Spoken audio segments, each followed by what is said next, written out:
Good evening and welcome to A Moment with Vivacious.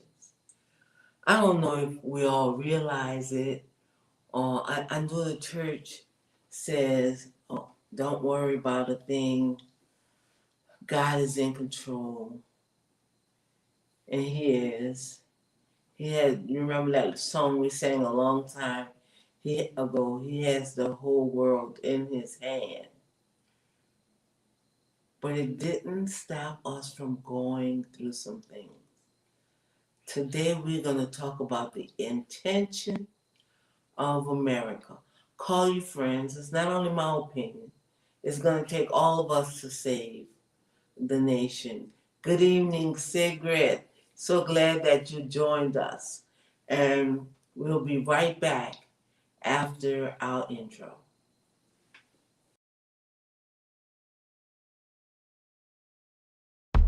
Welcome to A Moment with Vivacious, a freedom ride where we the people gather to build ourselves, our family, our community, and our nation. For the sound of America for Progress has reached critical mass.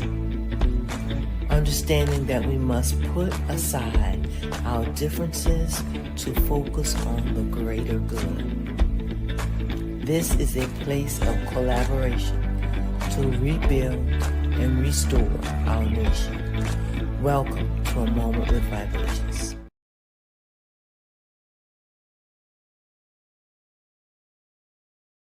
Scott and Cora Moore for joining in tonight. I am so excited about life in itself. And today I was just thinking about, this week, God's intention for America. And what really broke my heart was watching the Epstein situation unfold. You know, the Epstein files that they're releasing, I was saying that could be anything. They had those files, anything could be in that file, in those files. But the Epstein estate, that's the truth. It's like if I died and my family came and opened my computer and shared it with the world. It would be everything that's inside of me would just be unfolded before the world. But I'm also thinking about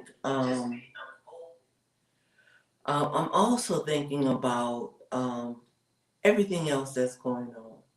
The shutdown, the foreigners, our enemies that's being brought into the White House that's being torn down. And I know a lot of us don't want to think about these things, but that could be to our downfall.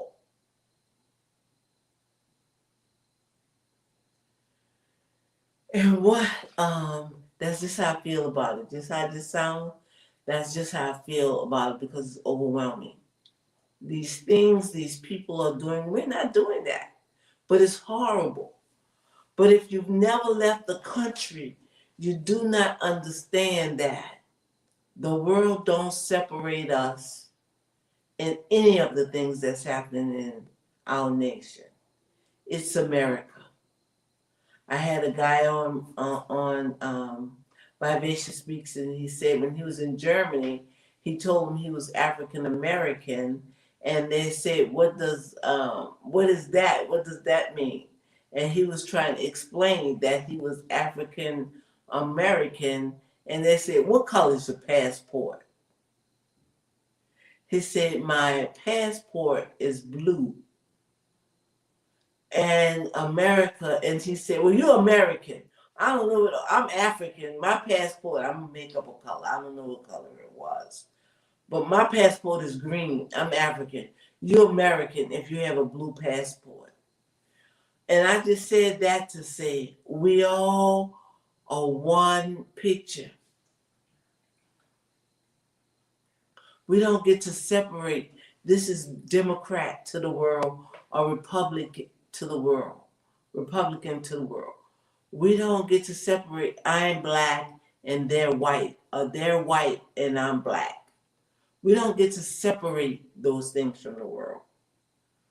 So all of the ugliness that is showing is being exposed at this time is even pushed forth. The ugliness that has been in America for so long. And the one thing that I'm going to get a whole fight about right now is that we must. I had a patient the other day who was saying, I hate to do what you think I have to do. I don't want to do what you think I have to do. Why do I have to do? So I have to try to stop saying have to, because maybe she exposed that to me. But I'm going to say, if we're going to survive as America, unless we're moving to another nation, unless me and my friend win the lottery and take our family to our nations of choice out of this country, we are American. And more than that, our children and grandchildren don't have to lose because we don't want to fight for change. Everybody know me. Everybody that know me know everywhere I go, I'm a changer. I'm a fighter. I'm not gonna just stand up and let anything go down, especially if it's young black men. I was recently, and I'm not ashamed of nothing that happened in my life. I'm an open book. Because if I'm gonna be who I say I am, a revolutionist for change, I have to be an open book, especially if it's something I do for change. So recently I was made a DNR at a facility because I stood up and fought for some young men, for some young black men who was building their future. They were in nursing school, and some old white women,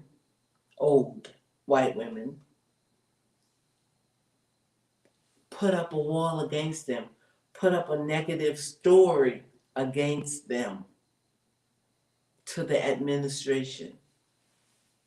And I stood up for them and said, no, we're not going to do that. I'm not going to do that. And I told another young black girl she shouldn't do it. So they made me a do not return. I wasn't afraid that day, and I'm not afraid now because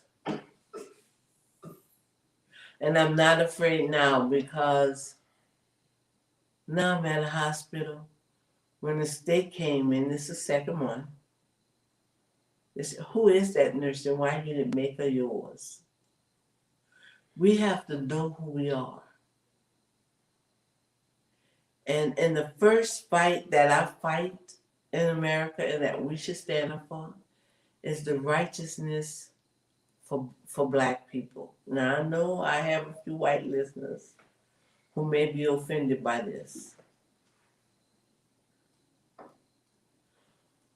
But until equality appears for the world, to the world, that America treats their people equal, we can't tell anybody else anything about democracy.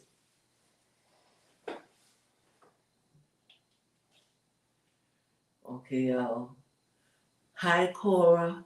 And Dia say, I am pure African. She done picked out 5 African husbands. Okay. But that's just her little joke. But I'm saying that to say we look really bad to the world. We look really bad to the world right now. And most of us that will listen to me, listen to this channel, some do, some are Trump supporters, but most are not. And the world, the American world, is totally upset with the way our country's going.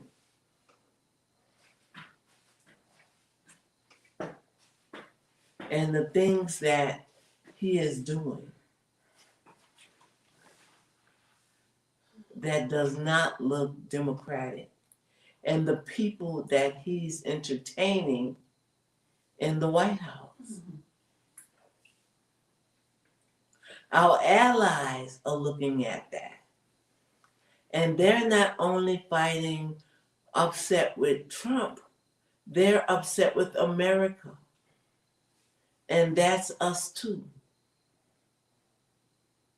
That includes me and you. The world is upset with us right now.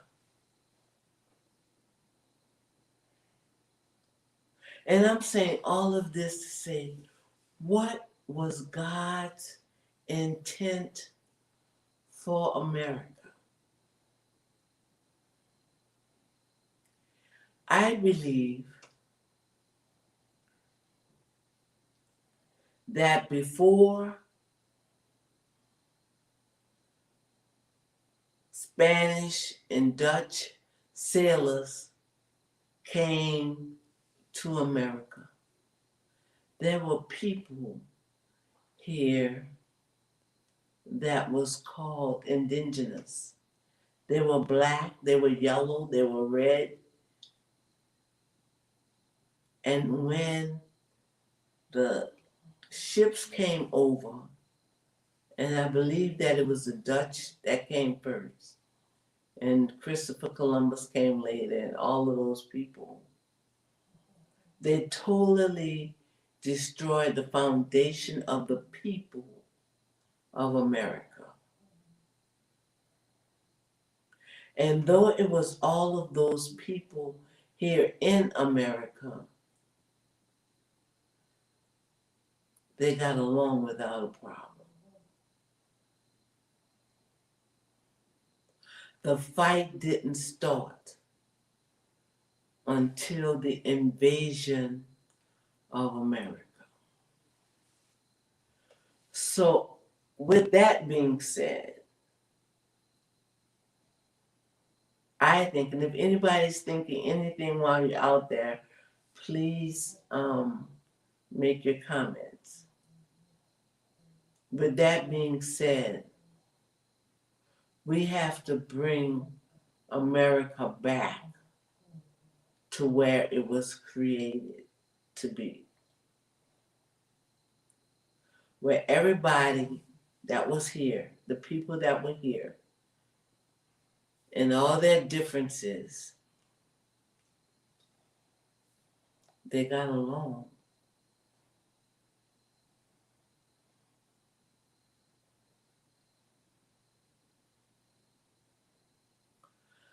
The wickedness of our hearts didn't precede the lives of people.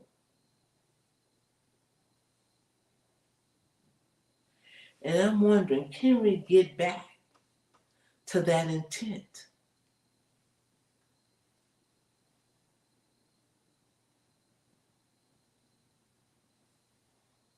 How can people hurt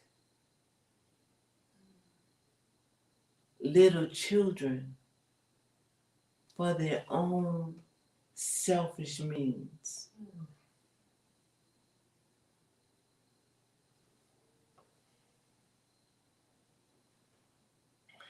And one woman, she was testifying, well, the little girls that Epstein had was 15. They were not 5 and 6. I thought I would turn over and throw up. But there was a little girl that answered. Her mom allowed her to make the video to respond to her.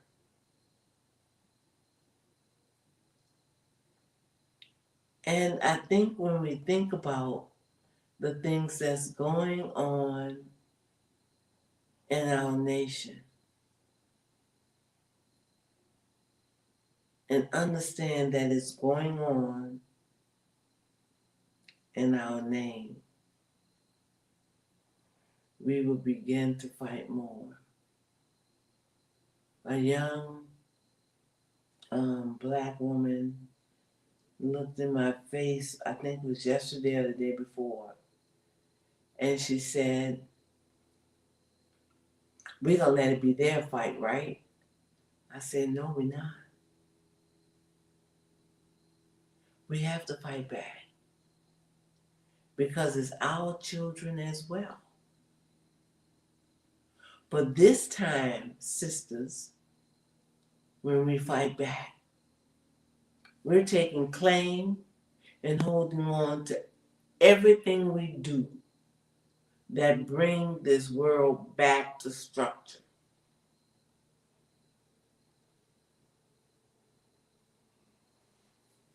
In the American Civil War, in the Civil Rights Movement, and I guess now we're calling it the Civil Return Movement. But this time in the movement, we're going to hold on to what we bring. We're going to speak to the atrocities that's occurring in our society today, financially, spiritually, emotionally, with our children, with our grandkids. We must stand. We have always been the winners.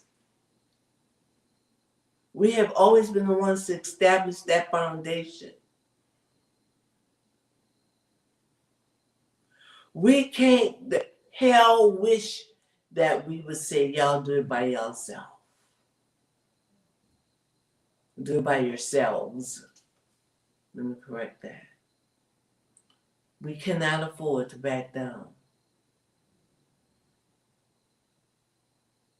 We must fight together. We must unify. We must say the H word to the no.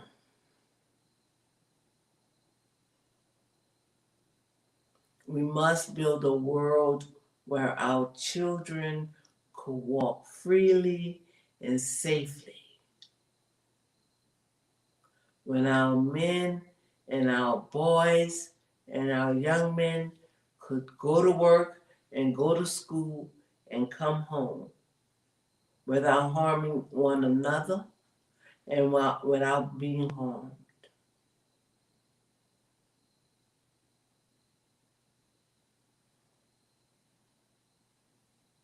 Where did our children get hurting one another like that? Shooting one another. We have to bring our communities to the place where that is not acceptable. It is not as acceptable as it wasn't acceptable to our parents when we were young and we brought home things that they did not buy for us. Our parents would not have that. Who gave you that? Where you get that? They didn't say who gave you that. They would say, where you get that from? Oh, Johnny, let me play with it. Well, we're going back. We're going to bring that to Johnny. Johnny's mom didn't buy that for you to play with.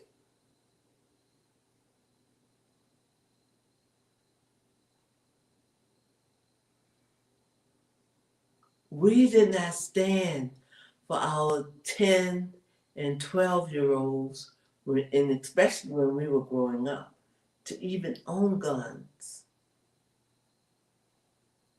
To be out late at night. You had to be in when the sun went down and the street lights came on. What are these children doing out in the middle of the night, Robin, people of their cars and killing one another. They don't know about the street lights. But that's going to come from us.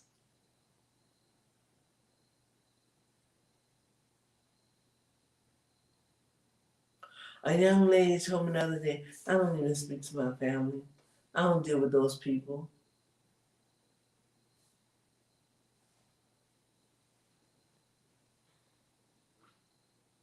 Where have our families gone? And people say for us, as black people, it comes from slavery. Well, it comes from slavery. No. Families fought, but they always came back together. It's when we took up the selfishness from the rule of the nation, when money became the root of our destruction, owning things became the root of our destruction. Not only getting possession of things, but doing what we have to do and using one another to get those things.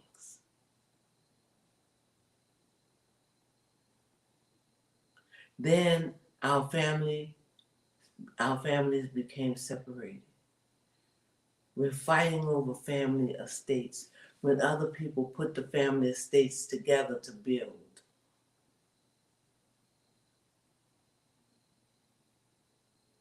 I look at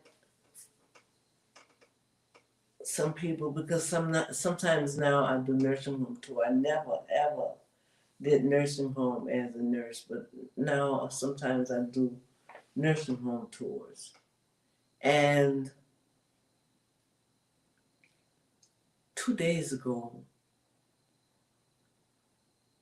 I ran into 3 different ladies in 3 different parts of the building, crying and saying, I want to go home. I want to go home. I just don't want to be here anymore. I'm tired of being here. I just want to go home. And my heart just went out to them.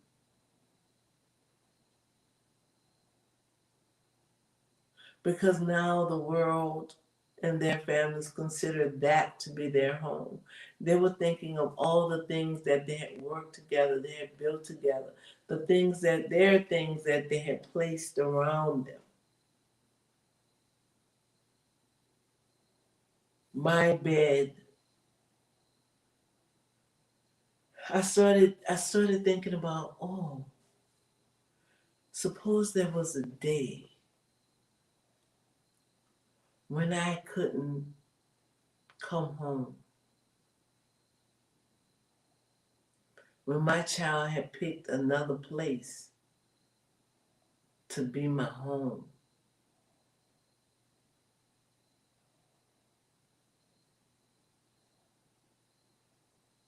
And my bed wouldn't be my bed anymore.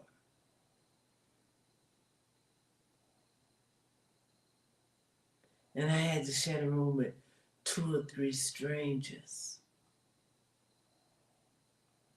And everything that I had around me that identified me as the person that I am is gone.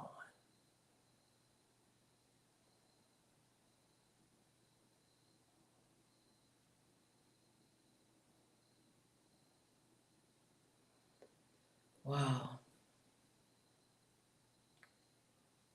I just looked at him and wanted to cry. And one lady, she never thought she would come to that place and never go home because she had come for rehab. And 2 days after she had moved to the long-term side because her insurance had ran out to pay for rehab. So she had moved to the long-term side and get a different kind of rehab to help build herself to go home.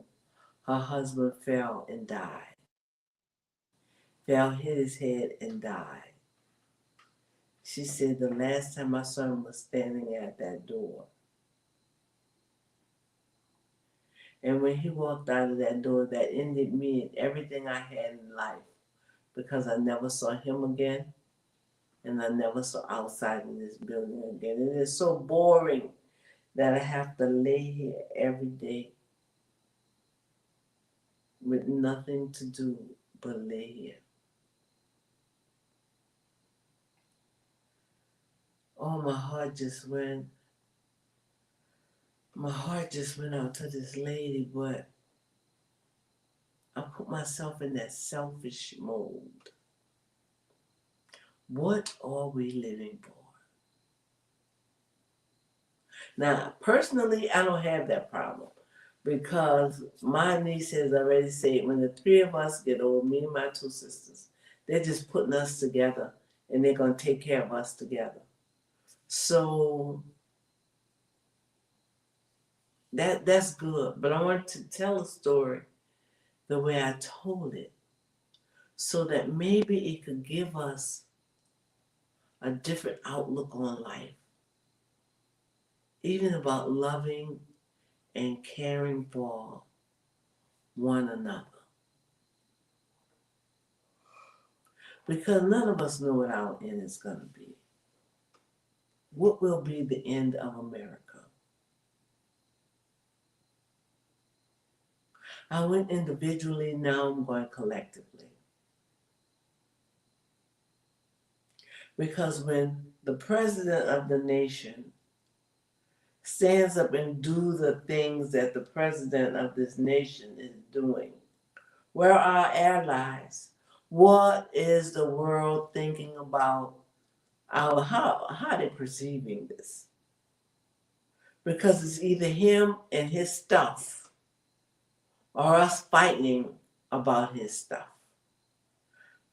The House and the Senate is fighting. America is in turmoil. Kanisha White, hello everyone. Hello Kanisha, happy birthday. I didn't even expect her to be here today. I thought she would be out celebrating her. Happy birthday to you. I hope you had a great day today.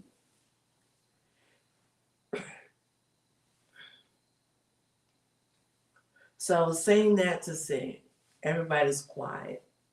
Anybody have anything to say? Anybody think I'm off?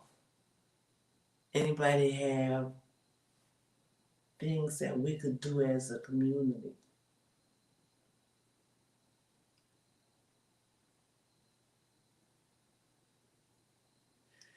Kanisha said, yes, she did. Thank you. I'm so glad you had a good day. My birthday means more to me than Christmas. And I think that the blackout for Christmas and Thanksgiving, I think that it is good.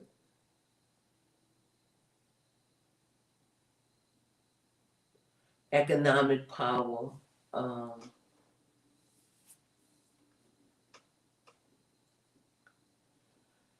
getting control of our economics because everybody studied us. I'm speaking of the Black community. We used to have stores and businesses in the community that we knew everyone liked. And now other people came in and they studied us. And they have all the stores in the community.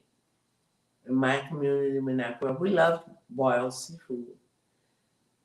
Now we're not the ones doing the boiled seafood in our community.